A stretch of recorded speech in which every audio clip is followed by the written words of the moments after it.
Har doimki mijozim menga yubkani boshqacharoq variantidan zakaz berdilar. Faqat keng qilib yasang dedilar. Hayron qoldim. Qanaqa keng qilishim mumkin?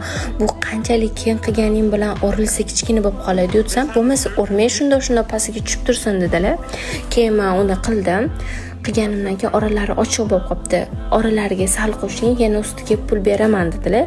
Xo'p deb, shunaqa qilib oralarni yopiq qilib yasadim. Shunaqa chiroyli turar ekan qizlar. Bemalol bunaqa keng ko'ylaklarni ustidan kiyib olsanglar ham zo'r bo'lib yonib turadi-da. Yasab bo'lganimdan keyin koftichka chiqaruvdim. Mesinglarda bo'lsa keyin koftichkadan ham yasab bering, u ham oq bo'lsin dedilar. Tillarang qilsamchi, tillarang ham juda ham chiroyli. Yo'q, menga tillarang yoqmaydi. Uni ham kumush qilinganlar uchun kumush qilib yasadim. Uyda tillarang borligidan undan ham yubka yasab qo'ydim qizlar. Shunaqa narsalarni o'z qo'lingiz bilan yasashni o'rganmoqchi bo'lsangiz, sizni prof kursimga taklif qilaman.